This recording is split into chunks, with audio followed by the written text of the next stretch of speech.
Baptisan itu memang tidak menyelamatkan, tetapi percaya kepada Tuhan. Kalau kita baca kitab Roma, iman kepada Yesus itulah keselamatan. Waktu kita menaruh iman kita kepada Yesus Juru Selamat. Kalau kita terus merasa Yesus hanyalah nabi, Yesus hanyalah guru, ya kita tidak akan selamat. Karena kita tidak percaya siapa Yesus. Kita tentukan sendiri Yesus itu siapa. Semau gua. Tidak bisa selamat dengan cara gitu. Kita selamat karena kita agree, karena kita itu sepakat dengan Tuhan. Yesus adalah satu-satunya jalan, kebenaran dan hidup. Tidak seorang pun dapat datang pada Bapa kecuali melalui aku.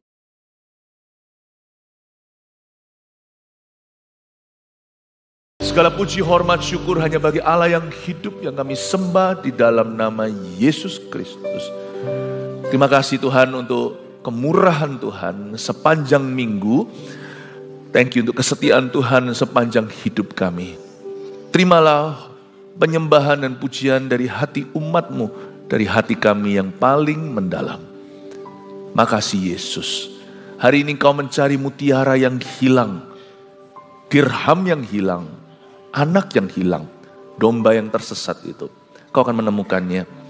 Dear Holy Spirit, Roh Kudus, hamba-Mu mengundang-Mu, agar Engkau yang beracara, bekerja dan berbicara ke hati setiap orang berdosa seperti kami ini.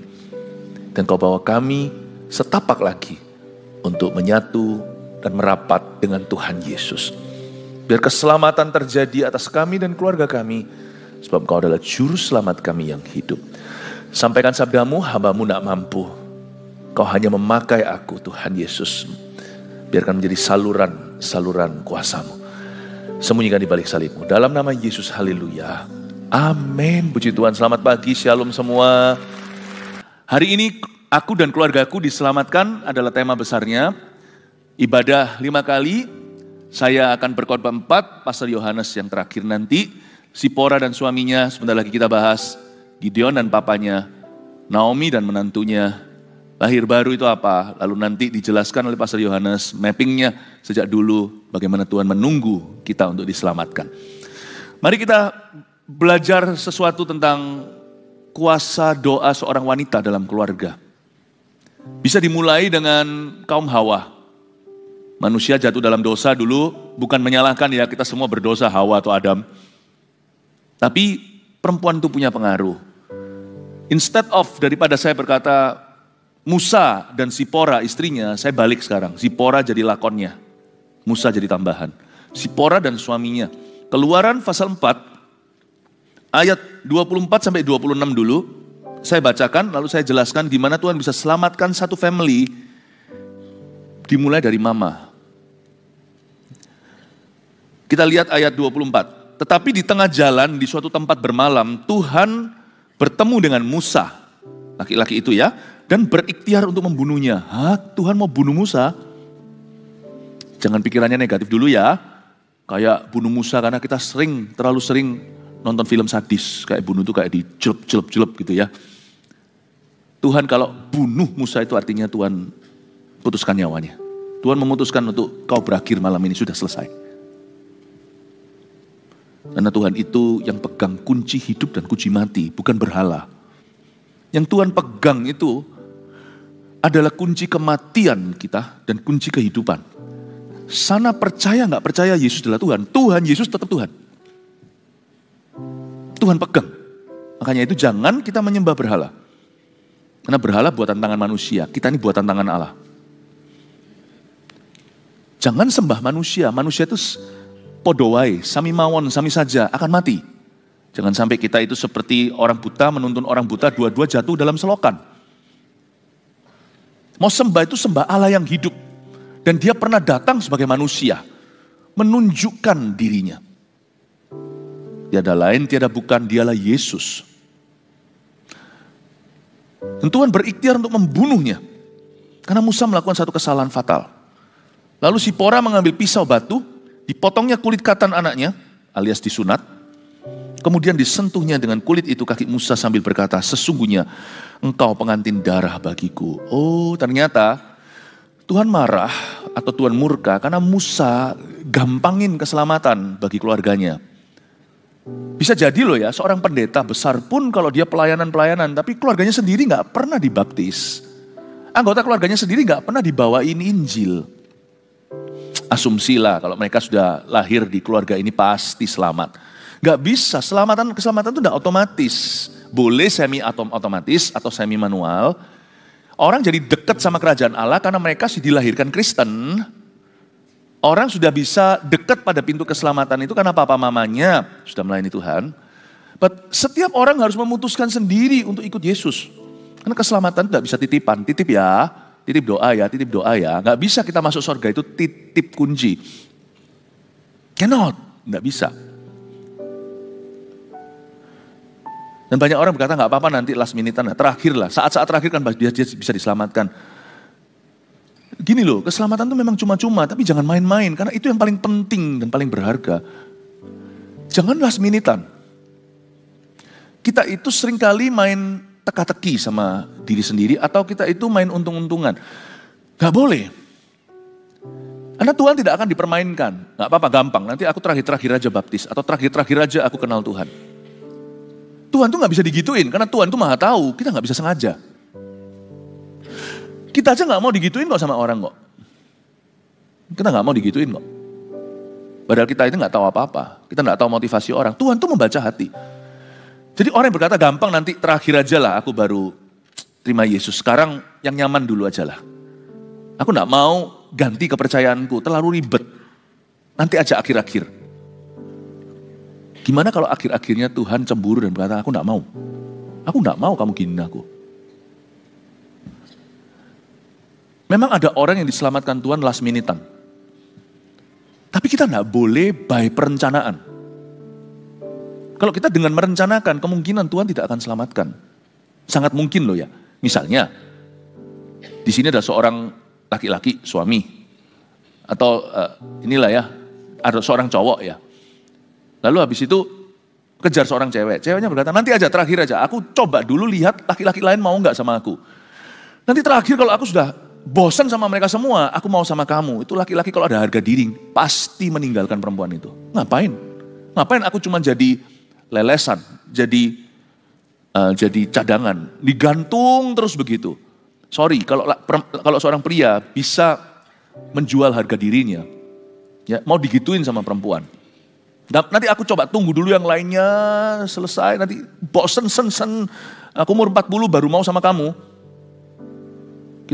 Kalau saya jadi laki-laki itu saya akan berkata, bukannya aku gak mau menunggu kamu, tapi kamu baik perencanaan, jadikan aku sisaan. Sorry ya. Saya bilang, silakan kamu menunggu, aku tidak akan menunggumu. Bukan karena aku tidak mau menunggu kamu, tapi kamu merencanakan untuk mencadangkan aku. Itu bukan cinta sejati. Sorry ya, orang tuaku didik aku untuk punya harga diri. Sorry, I will not wait for you. Harga diri Tuhan itu namanya glory. Kemuliaan Allah. Allah tidak bisa diinjak-injak dan dipermainkan karena dia Allah yang hidup. Jadi kalau kita berkata, ntar aja. Apa garansimu bahwa di akhir pintu Tuhan akan membukanya untukmu? Saya seorang pendeta. Saya lihat orang hidup, orang lahir, orang mati. Itu sudah makanan sehari-hari. Saya pernah lihat satu orang barat. Dulu saya layani waktu saya masih sekolah seminari atau waktu sekolah teologi. Saya pergi ke sebuah panti jompo, saya layani seorang perempuan umur 84. Seorang manula. Ya, dan dia bertobat. Dia ajak temannya. Ini yang nomor 84 ini orang Indonesia, Oma Ellen Ridbrook namanya. Itu adalah jiwa pertama salah satu dari jiwa pertama yang saya bawa kepada Tuhan. Setengah Indo, setengah Dutch, setengah Belanda. Dia pasti bangga kalau lihat hari ini mereka ngalami itu di Rotterdam. Dia terbeban untuk ajak temannya satu di panti jompo itu atau di elderly mansion itu. Di sebelahnya ada satu orang tua lagi, orang barat, orang Kanada. Saya injilin terus. Dia selalu berkata nanti aja. It's okay, nanti aja.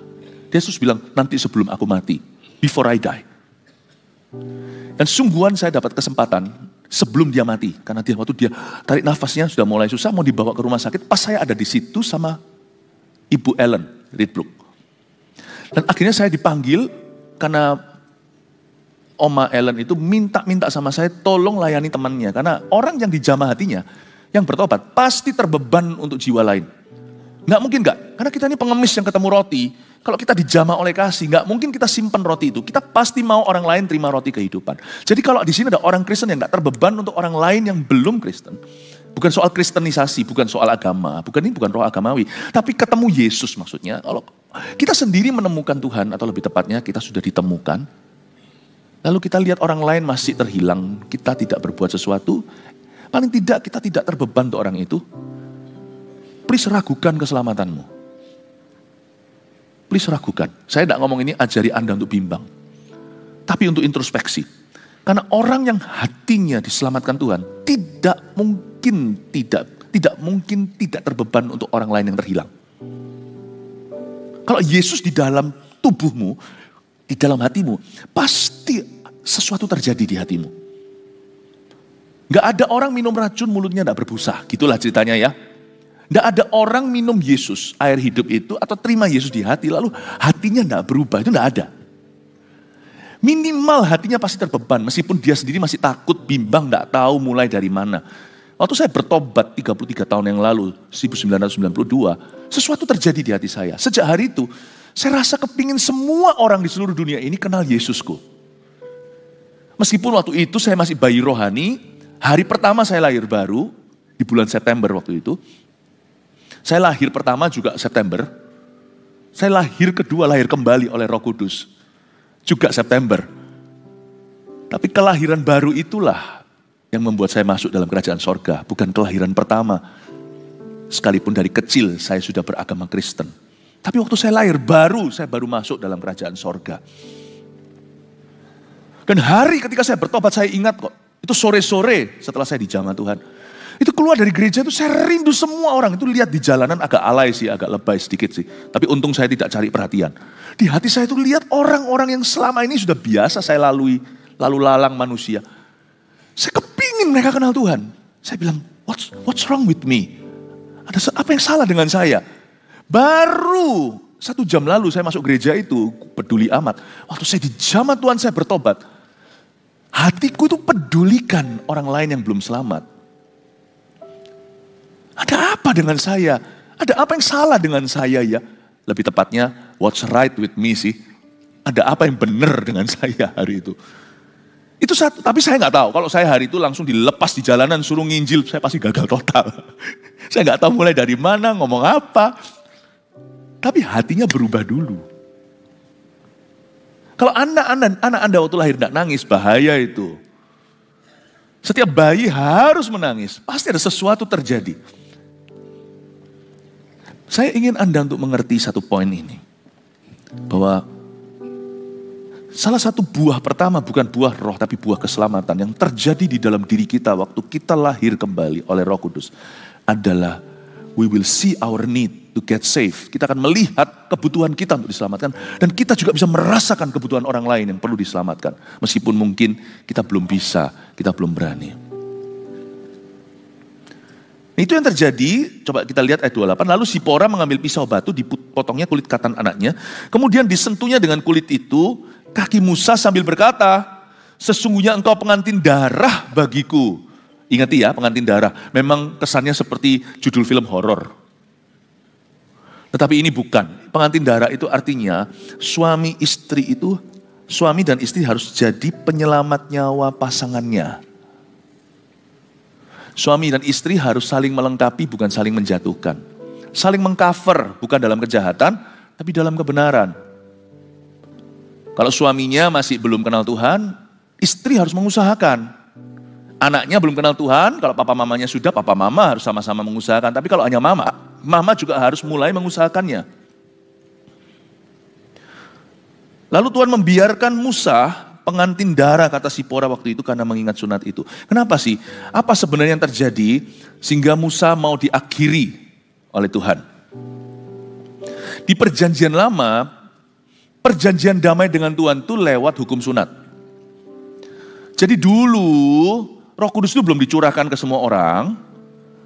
Dan hanya bangsa Israel aja satu-satunya negara, satu-satunya bangsa di atas muka bumi yang punya hukum Taurat. Yang lainnya masih hidup dalam kegelapan, bangsa Israel saja yang dapat pewahyuan tentang Allah yang hidup. Nah, bangsa Israel ini kenapa dipilih? Karena suatu hari nanti dari keturunan Abraham muncul Mesias namanya Jesus Christ. Abraham itu punya anak Ishak, Ishak punya anak Yakub, Yakub punya 12 suku, salah satu suku atau 12 anaknya namanya Yehuda. Nah, Yesus adalah singa dari Yehuda. Dia adalah keturunan Abraham. Nanti dari keturunan Abraham ini, Israel ini muncul juru selamat, Yesus Kristus. Nah, sementara Yesus belum lahir di Bethlehem, itu masih ribuan tahun kemudian dari saat Abraham. Maka setelah Abraham hidup lalu mati, 430 tahun kemudian muncullah Musa membawa hukum Taurat ke bangsa Israel. Nah, ini Musa yang sama ini loh yang mau dibunuh Tuhan. Dan dari sejak zaman Abraham, Tuhan bilang, umat pilihanku akan beda sama umat dunia. Karena itu mereka harus disunat. Bayi-bayi Ibrani itu disunat pada hari ke-8. Karena ternyata ada hikmatnya. Di hari itu, di hari ke-8, orok atau bayi itu adalah saat dia cepat sekali pembuluh darah atau apanya cepat sekali pulih. Jadi Tuhan suruh mereka semua disunat. Sekarang di perjanjian baru sunat tidak berlaku kecuali kalau itu pilihan masing-masing keluarga mau sunatkan anaknya demi alasan kesehatan, monggo silakan. Sunat tidak lagi menjadi perjanjian damai dengan Tuhan di perjanjian baru seperti di perjanjian lama. Tapi di perjanjian baru, perjanjian damai dengan Tuhan itu bukan lewat sunat lagi tapi lewat tobat. Bertobat kepada Tuhan Yesus karena Tuhan Yesus sudah datang, sudah mati, sudah bangkit, sudah naik ke sorga. Dan dia sudah mencurahkan Roh Kudusnya. Sunat itu zaman dulu seperti notarisan. Sebelum jual beli terjadi transaksi dan sebelum dibayar lunas, penjual maupun pembeli titip dulu di notaris. Nanti ketemu di situ. Sunat itu seperti notarisan di perjanjian lama, menahan, menjaga sampai ahli warisnya tiba usia. Itu di tangan legal dulu. Supaya nanti waktu anaknya sudah 18 tahun, nah, itu dicairkan. Sunat itu seperti hukum legal. Di perjanjian lama, itu perjanjian damai dengan Tuhan. Kalian kalau mau masuk dalam perjanjian ini, kalian mesti disunat. Zaman perjanjian lama. Tapi perjanjian baru buat apa notarisan lagi kalau sudah selesai, sudah dibayar lunas. Udah selesai, udah tinggal diwarisi. Karena itu sudah diwariskan, itu sudah milikmu. Tidak perlu lagi, sunat itu tidak lagi menjadi binding, tidak lagi mengikat. Sunat menjadi hukum rohani, jadi yang tinggal hanyalah arti rohani sunat, yaitu sunat hati, yaitu bertobat. Dan saya barusan ajarkan ini di saat teduh hari Rabu, tanda orang Kristen yang sejati, sunat hati, bertobat. Ya, nah Musa saat itu tidak indahkan itu. Anaknya sendiri tidak pula disunat, padahal dia itu orang Ibrani, dia tahu tuntutan Allah. Dia tahu undangannya Tuhan. Dia tahu perintahnya Allah.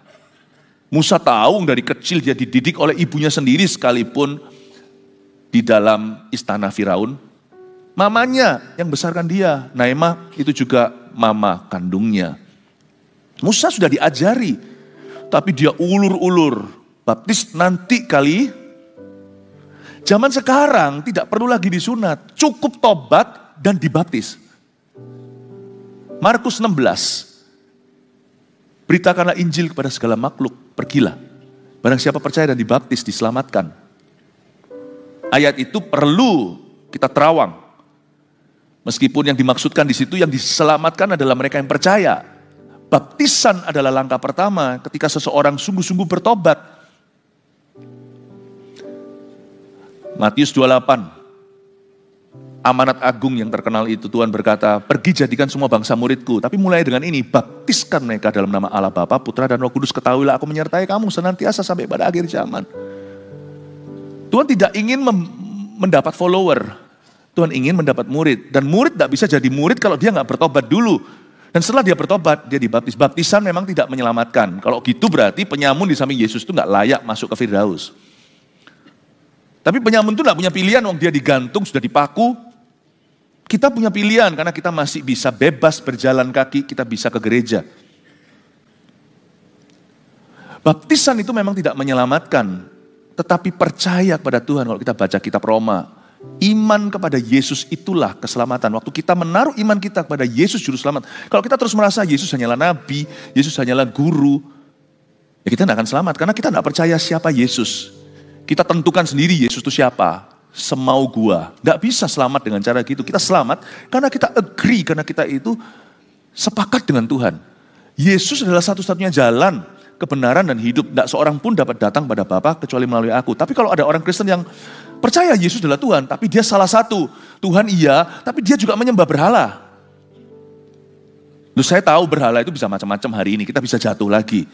Ada orang yang punya berhala yaitu hobinya. Saya ngerti, tapi ada berhala yang sungguhan juga.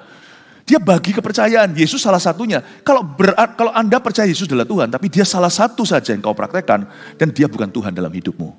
Izinkan saya mengatakan apa adanya, Anda belum selamat. Anda masih Kristen KTP. Tidak pernah lahir baru. Gereja kita tidak membaptiskan lagi per se dalam arti, oh mau masuk jadi member gereja nih gua baptis lagi. Enggak. Gereja kita menekankan baptisan selam. Roma 6 itu, mati dan bangkit bersama dengan Kristus lewat air itu. Kalau bisa, kenapa kita nggak mau basah? Misalnya kalau Anda gabung dengan gereja ini, lalu dulu pernah dibaptis selam, tidak akan kami baptis lagi kalau Anda bisa menunjukkan sertifikatnya. Kalau enggak, minimal buktinya. Aduh, Pak, sudah lupa kemarin pada waktu pindah rumah, ketinggalan semua. Ya oke, tunjukkan aja buktinya. Kita tidak mempersulit kok.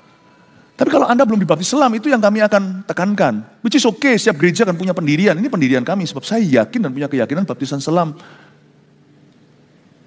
itu adalah yang terindah. Baptisan selam itu yang saya percaya diajarkan oleh para rasul. Diteladani oleh Tuhan Yesus. Diteladankan terlebih dulu. Baptisan tidak menyelamatkan. Tapi kenapa kok sulit dibaptis ya? Ada orang tertentu kenapa sulit ya?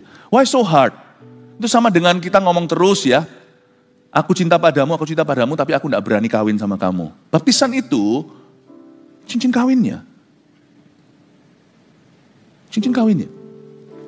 Saya sama istri saya, kami saling cinta. Saya hari ini hubungan dengan istri bukan karena cincin ini, bahkan bukan karena surat nikah.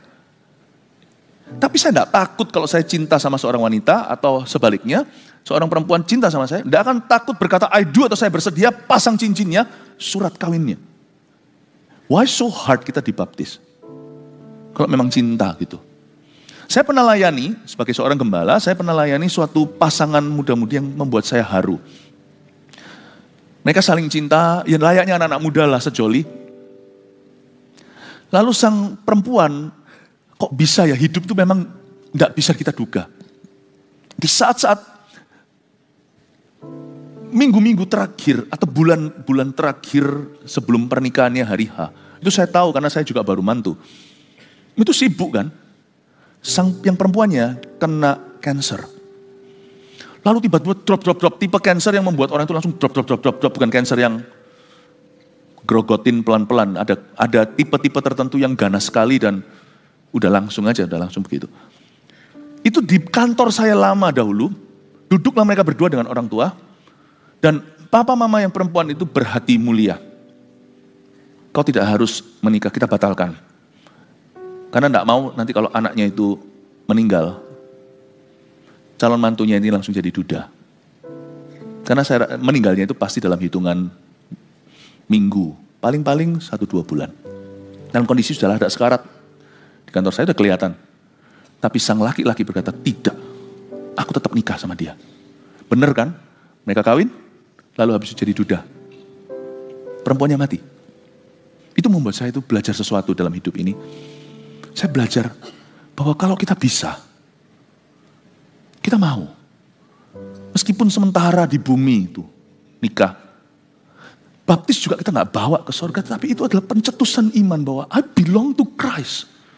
Gak cuman kepalaku, sampai ke kakiku itu celup semuanya, I belong to Him. Aku milik Dia. Why so hard? Saya pernah sekali pada waktu melayani di satu tempat, itu oma-oma sudah berusia lanjut sekali dan sakit. Tapi beliau yang maksa, saya aja gak mungkin tega untuk maksa baptis Islam. Saya turunkan standar di level tertentu. Gak apa-apa, kalau memang gak mampu. Lah gimana orang kalau sudah sekarat gitu, gimana dimasukkan dalam air semuanya. Tapi beliau maunya sendiri. Dan bersikeras, aku mau masuk. Dan itu buat saya benar-benar tegang waktu beliau masuk ke dalam. Tapi itu terjadi dalam salah satu KKR kita. Aku mau masuk.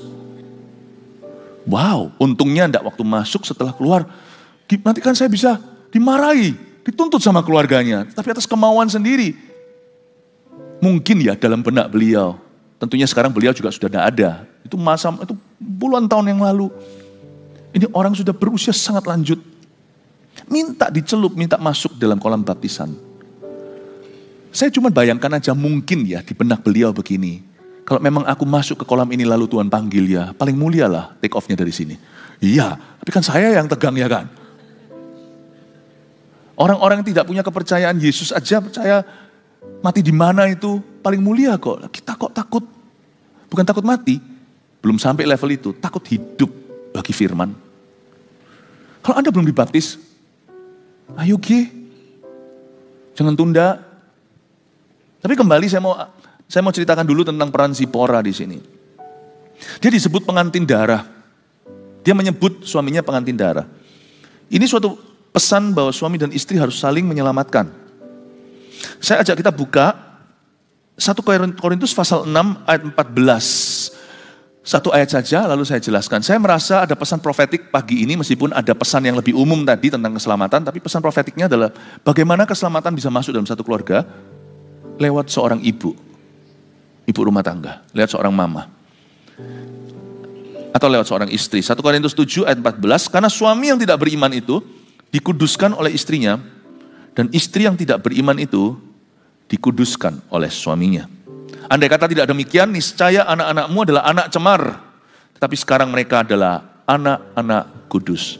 Bapak, Ibu, Saudara, ayat ini powerful sekali. Tuhan itu karena ingin seluruh keluarga kita diselamatkan, Tuhan pakai siapapun yang hatinya sudah terlebih dulu terbuka. Dalam hal ini, di ayat ini, Tuhan memakai seorang istri yang takut akan Tuhan. Supaya suami yang belum beriman itu dikuduskan. Bukan berarti keselamatan itu titipan. Asal suaminya tidak menentangnya. Kalau menentang, banyaklah berdoa. Dear mama. Ya, para ibu di sini atau para istri. Doakan. Karena sekarang di zaman ini lebih banyak laki itu yang keras hati. Perempuan itu yang lebih dulu ke gereja. Hal itu juga kita lihat zaman dulu di Korea. Itu wanitanya semua di gereja, laki-lakinya gak di gereja. Tapi cepat lambat satu-satu lakinya menyusul. Kuatkan hatimu kalau suamimu masih menentang. Doakan. Tapi selama suami Anda tidak menentang Anda, dia akan dikuduskan. Dikuduskan ini bukan berarti otomatis selamat. Karena suami itu harus terima Yesus sendiri. Zipora hari itu menyelamatkan Musa. Bukan karena Musa itu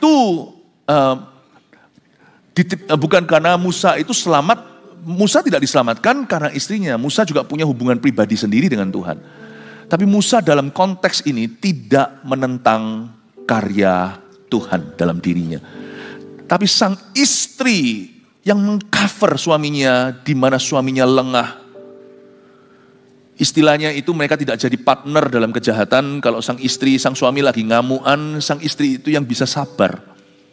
Ini kalau bukan dalam konteks keselamatan, dalam konteks kehidupan. Misalnya, sang suami itu yang lebih lemah imannya, kudu mau menyerah. Yang istri itu yang terus bersikuku dan berkata, jangan Pak, jangan menyerah. Itu bisa menjadi standar kita, pengantin darah. Tapi sebaliknya juga, kalau sang istri lagi perasaannya gimana, sang suami jangan ikut ngamuan.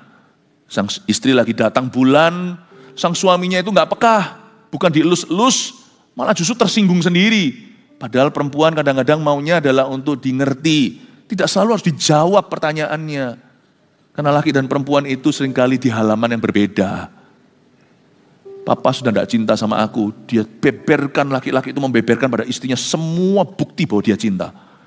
Kadang-kadang gak perlu banyak ngomong. Papa enggak cinta sama aku lagi, ya enggak sama saya, aku lagi. Dipeluk aja sudah selesai kok. Betul ya, wanita? Enggak, kadang-kadang dibutuhkan bukanlah jawaban, tapi jamahan. Seperti lagunya Pastor Yudi itu. Kalau yang perempuan setuju sama saya, coba batuk. Itu loh, disembuhkan tuh batuknya. Saya juga belajar, nggak langsung otomatis tahu, karena saya adalah kaum Adam. Kadang-kadang kita itu bebal perasaan. Ya, kita itu maunya logika, begini-begini, bukan begitu kadang-kadang. Mungkin sang wanita sedang lemah imannya, sedang jauh dari Tuhan, yang laki yang mendekatkan, iya betul. Tetapi dalam konteks ini, Paulus menuliskan sesuatu yang bagus. Karena dari zaman dulu, zaman Paulus sampai hari ini, lebih banyak laki-laki yang belum kenal Kristus daripada perempuan. Mungkin juga karena populasi wanita lebih banyak, siapa?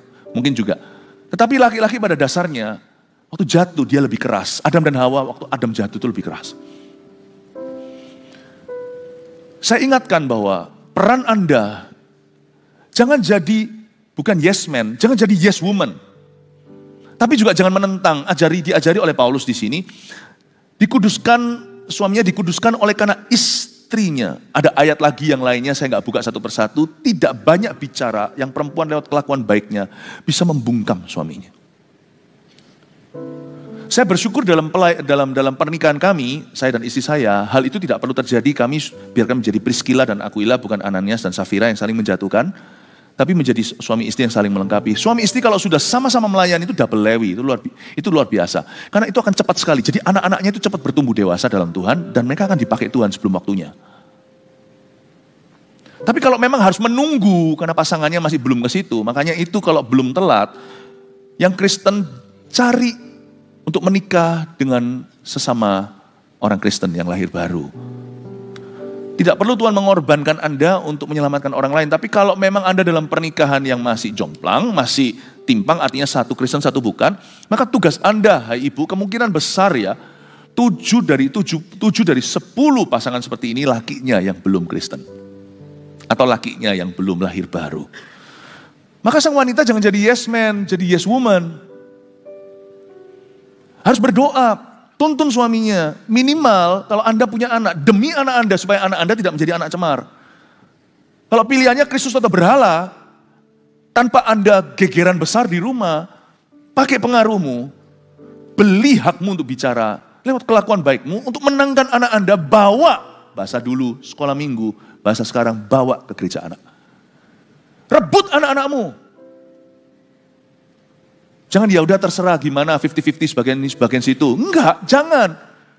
Kalau kita pernah melakukan suatu karena kita mungkin belum tahu, karena belum mengerti ya. Karena belum tahu atau belum mengerti. Lain cerita ya, enggak semua orang itu bermula dari Kristen yang tahu firman. Tapi kalau Anda dalam sebuah pernikahan yang belum utuh, imannya pada Kristus, Anda perjuangkan. Perjuangkan dengan cara yang positif, bukan dengan gegeran. Perjuangkan dengan kasih. Perjuangkan dengan kuasa doa. Doa seorang ibu itu luar biasa bagi keluarganya. Untuk anak maupun untuk suaminya. Dan kalau di sini ada laki-laki yang mungkin hari ini datang ke gereja lebih karena istrinya yang paksa atau ajak, bersyukurlah untuk istri yang kau pandang cerewet itu. Karena dia melihat sesuatu, karena dia tidak mau, saya pakai bahasa sekolah minggu ya, dia tidak mau suaminya yaitu Anda masuk neraka. Mungkin Anda bisa bantah, neraka aku tidak percaya ada. Sorga aja aku gak percaya ada. Ya wis, gak apa-apa. Tapi paling tidak kebenaran tidak bisa disangkal. Tinggal Anda percaya enggak yang ditulis di Alkitab itu benar. Tapi istrimu percaya. Dan dia mengasihimu. Dia mendoakanmu dan mengusahakan keselamatanmu. Jangan tolak. Jangan anggap dia sebagai beban atau kutukan. Kalau ada istri yang memperjuangkan keselamatan suaminya, itu berkat loh. Itu berkatmu terbesar sebelum nanti Anda kenal Tuhan sendiri. Itu artinya dikuduskan. Itu berarti diusahakan agar dia diselamatkan. Itu dikuduskan. Ini bukan berarti otomatis masuk surga gara-gara iman istrinya. Bukan. Nanti suatu hari ya, kalau kita berdiri di tahta pengadilan Allah, kita nggak bisa panggil istri kita loh. Istri nggak bisa panggil suaminya, jangankan. Anak tidak bisa panggil ibunya, karena ibunya sendiri pun akan berdiri diadili. Akan terima pesan dari Tuhan, masuklah atau enyahlah, aku tidak mengenalmu. Kata-kata Tuhan yang paling keras nanti akan didengar oleh orang-orang yang binasa. I do not know you. Ngeri kalau Tuhan tidak mengakuimu. Aku tidak kenal kamu. Bukan berarti Tuhan tidak tahu, Tuhan maha tahu. Tapi aku tidak kenal. Kalau Tuhan sudah berkata aku tidak kenal, Anda tidak mungkin ada di dalam surganya yang baka. Misalnya kalau ada pesta gitu, tiba-tiba yang punya pesta itu ditanya sama security, aku nggak kenal dia, matilah, pasti udah di kick out. Dideportasi. Pada saat itu, ibu kita pun tidak bisa bela kita. Karena beliau juga akan berdiri di hadapan Tuhan sendiri. You will all stand alone with God. Dan saya sebagai pendeta, saya nggak bisa berdiri gembalamu nanti. Kalau kita sama-sama mati, kita equal. Di hadapan Tuhan kita, saya nggak bisa bela Anda waktu itu. Panggil Pastor Philip, saya nggak bisa. Karena Pastor Philip saya sendiri pun akan berdiri di hadapan Tuhan. Apakah aku hamba yang baik? Baik sekali perbuatanmu hai hambaku, atau aku hamba yang jahat? Kita akan diadili sesuai dengan kehidupan kita. Kambing atau domba? I cannot help you waktu itu. I can help you now. Saya bisa bantu Anda sekarang. Saya bisa tolong Anda sekarang, but not later. And you cannot help me too. Anda tidak bisa bantu saya. Oh lihat Tuhan, aku melakukan mujizat. Oh Tuhan lihat aku bernubuat. Saya tidak bisa comot-comot Anda. Saya tidak bisa pakai atau manfaatkan Anda untuk buktikan diri pada Tuhan. Karena Tuhan akan lihat buah roh saya. Tuhan akan melihat pernikahan hamba Tuhan itu, keluarganya. Cara dia handle keuangannya. Apakah ada skandal seksual dalam hidupnya? Itu you cannot help me. Kita semua akan berdiri sendiri. But I can help you now. Saya bisa bantu Anda sekarang dengan memberitakan firman kepada Anda. Mama, Ibu, gigilah berjuang. Dan gereja ini akan sepakat dengan Anda. Saya berdoa, saya merasa pagi ini harus menyampaikan tentang Sipora dan suaminya. Kali ini Musa adalah pasiennya. Sipora berkata, kamu pengantin darah. Gara-gara kamu aku berdarah-darah, tapi you're worth it. Saya bersyukur loh. Musa harusnya sangat bersyukur punya istri seperti ini. Musa harus thankful. Dia punya seorang Zipora. Jarang ya dibahas, lebih banyak dibahas Musa. Kata orang di balik seorang laki-laki yang berhasil itu ada seorang perempuan yang takut akan Tuhan. Inilah kasusnya Musa. Jarang kita bahas istrinya Musa. Bahkan nggak tahu kan istri Musa namanya Zipora. Kita kira Zipora itu alat kosmetik atau apa? Ya, saya bercanda waktu dibawa waktu pergi jalan-jalan, shopping gitu, dibawa masuk ke Zipora ini. Saya bercanda, wah ini kayak Disneyland-nya laki-laki ini benar-benar. Itu sarkastik sih, saya bilang. Tapi saya senang, saya berkata, saya di sini karena kamu, saya akan barengi kamu. Saya tuh nggak bisa bedain satu produk dengan produk lainnya itu untuk apa. Itu seperti mungkin perempuan masuk ke toko elektronik gitu ya. Kan kita nggak tahu kan Zipora kan. What a woman of God. Saya dorong Anda, gereja ini sepakat, apalagi di bulan Cegevan ini selesai, lalu sekarang masuk ke KKR Coach. Saya pagi ini merasa harus nyampaikan ini, karena saya merasa bahwa masih ada laki-laki dalam keluargamu yang belum ke gereja. Gereja ini kan bahtera. Bukan berarti ke gereja diselamatkan, bukan. Tapi kalau supaya di dalam bahtera ini, engkau dipelihara iman. Bahwa ibu-ibu juga jangan menyerah.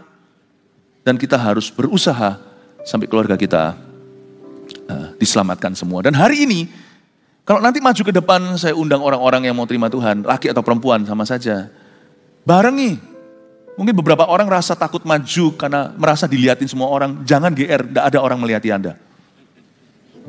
Kalau Anda maju ke depan nanti, kalau ada orang yang malu, ayo tolong dibarengin, ditemenin tuh suaminya atau temenin istrinya. Kan 70 itu mungkin laki-laki yang belum kenal Tuhan. Bisa jadi 30, bisa jadi suaminya dulu yang kenal Yesus. Istrinya belum. Ada sih, saya pernah berapa kali ketemu yang begini. Yang perempuannya itu keras hati. Yang lakinya udah mau. Ya kalau hari ini yang keras hati itu di gereja, yang lakinya sudah mau. Lakinya nanti, papa antar mama ke depan. Nanti ini akan ada di depan sini orang-orang yang perlu terima Tuhan. Untuk orang-orang yang perlu dibaptis. Termasuk di gereja kita di mana-mana. Maju ke depan sebentar lagi. Saya akan ceritakan bagaimana peran seorang ibu dalam kehidupan saya. Sampai saya bertobat. Saya dulu kehidupannya penuh dengan kekerasan, tapi kekerasan itu adalah kenakalan remaja. Dan mungkin sedikit yang tahu, keluarga saya kalau tahu pun dulu shock berat pasti, tapi untungnya setelah bertobat, setelah lama begitu baru menyadari apa yang sesungguhnya terjadi. Tuhan itu baik dalam keluarga saya, karena ada banyak hal itu bisa berabe, bisa runyam, kalau bukan karena Tuhan berdaulat menyelamatkan keluarga saya. Sebelum bahkan kita diselamatkan sungguhan. Saya sekolah di luar negeri, waktu SMP terjadi perkelahian cukup buruk. Karena adik saya dibully. Dan waktu itu ada sekelompok orang-orang, di minggu terakhir atau hari-hari terakhir saya ada di luar negeri itu, di negara itu, mereka datang sekitar 20 orang dan kepung kami, mau gebuki, bawa kayu, bawa tongkat kasti semuanya. Dan saya terjadi perkelahian yang seperti di film sungguhan. Saya berantem. Lawan 2 orang, orang ketiga langsung pukuli saya dari belakang. Tapi saya tidak bangga, ya. Tapi saya tidak bangga, tapi saya menang. Saya menang. Setelah menang itu pertempuran berbalik. Dari puluhan orang tersebut yang melihat, mereka semua bubar karena saya hajar jagoan mereka.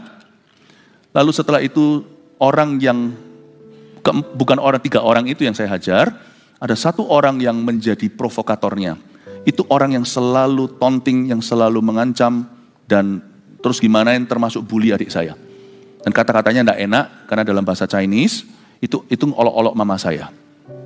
Saya sudah pakai pisau, saya bawa pisau, namanya di sini butterfly knife kalau Anda tahu, yang saya bisa mainkan itu dengan cepat. Dan itu dulu kenakalan remaja, teman saya itu sampai mau pipis di celana, karena saya pakai itu kalau kena ke jarinya, itu hukuman yang saya berikan kepada nakal sekali dulu karena suka berantem. Makanya untungnya Anda tidak kenal saya zaman itu. Singkat cerita, saya panggil orang yang provokator itu karena dia tersisa waktu lari, saya pegang 1. Yang lainnya 1. Saya pegang 1, saya tabrakkan dia di tembok, saya sudah keluarkan itu, saya mau tancapkan itu ke dia, saya mau bunuh dia. Karena saya sudah pernah beritahu sama orang-orang itu, lu berani-berani apa-apa, gue bunuh kamu. Dan saya tidak boleh mundur karena saya sudah janji. Someone must die that day. Ngeri ya? Mas, jangan lihatin saya kayak gitu. Ternyata gembalaku dulu gitu. Tak beritahu gak percaya. Ya. Dan waktu saya mau tusukkan itu, saya tahu di mana one step he's dead. Saya tahu di mana. Tangan saya itu ada yang pegang. Gak ada orang. Gak bisa beneran. Tiba-tiba saya dengar suara keras sekali di telinga saya. Thou shall not kill. Ngeri saya. Karena surat yang saya terima dari mama. Setiap minggu atau setiap bulan saya terima. Waktu saya di negara itu mama saya selalu menuliskan di akhir surat itu. Salah satu dari 10 perintah Allah. Jangan ada Allah lain di hadapanmu. Jangan berzina dan sebagainya. Dan pas surat terakhir yang saya terima adalah jangan membunuh. Entah kenapa ibu saya itu selalu pas tulis surat itu selalu kasih terakhirnya itu untuk saya 1 dari 10 perintah Allah itu. Mama saya juga bukan orang yang baca Alkitab gimana, zaman itu belum sungguhan lahir baru, tetapi sudah takut akan Tuhan, tapi belum sungguh-sungguh kenal Tuhan secara pribadi. Tapi admire atau revere atau takut sama Tuhan. Sudah ada Tuhan lah ya dalam pikirannya, tapi belum kenal Tuhan dari dekat. Nanti itu pada waktu kami dilawat Tuhan ketika saya pindah ke Kanada. Dan saya tiba-tiba dengar suara, thou shall not kill. Kau jangan membunuh, itu tidak bisa loh, sungguhan itu tidak bisa. Saya dulu itu, saya tidak bangga, saya dulu itu diselamatkan dari kegilaan seperti itu. Dulu kalau saya sudah marah, saya sudah buta, mata saya itu sudah buta. Saya tidak peduli siapa di depan. Kasihan jadi orang tua saya tidak muda, sekarang Anda tahu. Saya hampir bertengkar dengan seorang angkatan di Juanda. Itu diinterupsi sama ayah saya, sudah, maaf. Itu saya mau, gak bisa. Bukan karena saya gak mau, gak bisa. Dan akhirnya saya lepaskan dia, saya lepaskan itu pisau. Ada apa ini? Udah selesai episode itu, saya pergi dari negara itu hari itu. Saya pindahlah ke negara baru. Di situ dalam sebuah gereja. Gereja kecil, gereja Indonesia. Injil diberitakan. Meskipun tidak ada yang istimewa dengan khotbah itu, tetapi justru dalam kesederhanaan. Selama ini saya dengar sesuatu itu muter-muter di padang gurun, tapi hari itu simpel saja. Agama apapun tidak bisa menyelamatkan. Kalau kita tidak punya hubungan pribadi dengan Tuhan, dan hubungan pribadi itu terbuka lewat pengorbanan Yesus di kayu salib, itu saya dengar. Dan kalau Anda sekalipun udah Kristen pun, apalagi yang bukan, tidak pernah mengundang Yesus dalam hatimu. Anda tidak pernah mengundang dia secara sengaja, bukan karena papa mama, bukan karena orang lain, karena kesadaran di hatimu. Anda tidak pernah invite dia dalam hatimu. Dia belum ada di dalam dirimu. Yang kau miliki hanyalah pengetahuan atau agama. Dan kita waktu bertobat, kita serahkan hidup kita itu, sudah setirnya ke tangan Tuhan. Bukan berarti hidup kita sempurna, tapi mulai hari ini, not your will, bukan kehendakmu, tapi kehendak Tuhan yang jadi. Saya dengarkan itu, saya nggak suka. Karena saya merasa seperti diusik, saya kira itu pendetanya. Tapi ternyata Roh Kudus, saya baru tahu hari ini. Singkat cerita, saya mau pergi hengkang meninggalkan gereja itu pada saat pendetanya mengajak semua jemaat bangkit berdiri. Bagi saya itulah kesempatannya lari. Waktu berdiri saya langsung pergi ke belakang, mau pegang pintu, keluar mau pergi ke 7-Eleven dulu, nanti balik lagi setelah ini ibadah selesai. Saya paling gak suka, firman masih oke, sampai firman itu mengusik, dan saya paling gak suka dua hal dulu, yaitu pas bahasa roh. Saya rasa terusik sekali, dalam diri saya itu seperti ada kuasa-kuasa yang gak suka dengan penyembahan dalam roh itu. Kalau masih menyanyi-nyanyi biasa itu nggak gimana masih bisa tahan, masih rasa masih. Tapi sekali mereka worship in the spirit, itu saya rasa di dalam diri saya itu ada yang memberontak. Dalam saya ada memberontak. Dan waktu mau doa altar call ke depan itu saya paling takut. Terus terang, saya rasa kayak ada sesuatu itu yang narik saya, seperti ada sesuatu yang sedot saya dari depan. Entah apa, makanya itu saya harus lari dulu. Saya ke 7-Eleven, ini mari selesai baru saya ketemu teman-teman yang di gereja itu, teman-teman saya. Ya, saya nggak bisa tinggalkan teman-teman itu, baik loh, gimana? Teman-teman yang lain sebelumnya saya kenal itu semuanya kalau saya ajak berantem, mau yang ini nggak bisa saya ajak berantem, saya nggak punya alasan untuk berantem sama mereka. Bukan berarti mereka itu malaikat semua, tetapi mereka semua itu beda. Ada something about them, saya nggak bisa cerita. Padahal saya dari dulu sudah ke gereja, tapi nggak pernah yang seperti ini, makanya gereja yang penuh Roh Kudus itu beda. Saya waktu mau keluar itu, saya dengar suara yang sama, yang waktu saya di negara itu hampir bunuh seseorang, suara audible itu saya hafal. Tapi dulu itu seperti bentak saya, thou shall not kill. Ini saya dengar suara berkata, kalau hari ini kamu tidak diselamatkan, kamu akan tersesat selama-lamanya. I was 18, cuma umur 18. Maksudnya apa? Pikiran saya itu menentang. Masa mungkin, saya masih umur 18, masih lama kok hidup saya. Kenapa kalau saya hari ini tidak selamat, saya tidak selamat selama-lamanya? Begini loh, Roh Kudus tidak bisa kau atur. Dia seperti angin, kalau dia berhembus. Kalau kita sekarang angin-angin, lalu kita berkata sebentar lagi anginnya datang. Coba di time, coba di alarm. Anginnya 5 menit kau ingin datang, gak tentu berhembus lagi. Roh Kudus gak bisa kau atur kapan dia bekerja untuk menobatkan hatimu. Tapi saat dia mengetuk pintu, responi. Akhirnya saya tidak mikir, untungnya saya gak mikir langsung kaki saya ikuti hati saya maju ke depan. Di depan sini saya lihat terang, sing di depan saya. Saya lihat terang, kaget saya, loh kok tiba-tiba terang, terus silau banget. Saya lihat kanan kiri saya, loh tiba-tiba kok terang itu memenuhi semuanya. Saya lihat beneran, saya altar call tuh ceritanya. Waktu saya di depan situ, tiba-tiba saya berdiri sendiri. Itu sinar membuat semua orang tidak terlihat lagi. Suara mereka redup pelan-pelan tidak terdengar. Di balik suara sinar itu. Saya tidak tahu cerita ini ada di perjanjian baru juga. Di kisah para rasul. Seorang pendosa juga menemukan Tuhan dengan cara demikian. Di balik sinar itu ada suara berkata, audible kali ini dan lembut. Dia berkata, I am Jesus. And I love you. Kaget setengah mati saya. Aku Yesus. Karena aku mengasihimu. Nangis saya di depan situ. Saya rasa kotor, nggak pernah saya merasa diri seperti orang berdosa. Dulu angku sekali, orang bilang berdosa sebenarnya biasanya berujung berantem sama saya. Kamu orang berdosa, kamu lebih dosa. Wah berantem akhirnya. Hari itu saya nggak bisa bantah kalau yang ngomong sama saya itu yang menginsafkan dosa. Saya nangis. Saya bilang sama Tuhan, aku ini kotor Tuhan. Kau tahu kan? Kau tahu aku nggak suka sama kamu kan? Keluar kata-kata yang sama, just kill me. Get it over with. Tuhan bilang, no. Thou shall not die, but live for me. Kamu jangan mati, tapi hidup untuk aku. Perasaan saya singkat, lalu habis itu terang itu diangkat. Saya lihat kanan kiri orang-orang, loh mana yang kiri kanan saya tadi itu beberapa orang, ada 5-6 orang maju. Semuanya sudah buyar. Semua tunggu saya baru acara bisa selesai. Loh gimana saya nangis-nangis terus di depan sini, gak ada orang berani ganggu. Ternyata setengah jam sudah berlalu, hari itu overtime. Saya memang sudah punya bakat overtime. Saya terima Tuhan. Itulah saya keluar dari itu. Pukul 6-7. Masih terang lah. Masih oke lah ya. Masih belum winter. Saya keluar itu saya lihat. There's something new. Saya gak tahu, saya gak bisa menjelaskan. There is something new. Singkat cerita tak lama kemudian saya dibaptiskan. Itu juga ada drama sendiri itu baptisan. Saya dulu banyak dramanya ya ampun. Mau dibaptis saja susahnya. Akhirnya saya dicelupkan Tuhan oleh pendeta saya. Di Kanada, di sebuah lake atau di sebuah danau. Dingin lagi, bulan September itu. Saya dicelupkan di situ. Saya dibaptiskan selam, akhirnya saya setuju dengan Tuhan. Ya Tuhan, I'm a sinner. I need baptism. Bapak Ibu Saudara, Hari itu saya ingat surat mama saya. Mama saya itu selalu mendoakan kami. Saya tidak pernah akan lupa peran seorang ibu. Mungkin darah Yesus pertama kali masuk dalam keluarga membasuh itu adalah lewat seorang mama. Saya dorong Anda, kalau Anda seorang ibu rumah tangga, jangan nyerah. Perjuanganmu itu akan dibalas sama Tuhan. Dan kalau Anda seorang laki-laki, kalau Anda punya istri yang terus paksa Anda berdoa, bersyukurlah Anda menikahi orang yang tepat. Haleluya. Amin. Oh, haleluya. Berikan tepuk tangan untuk Tuhan. Mari kita semua bangkit berdiri.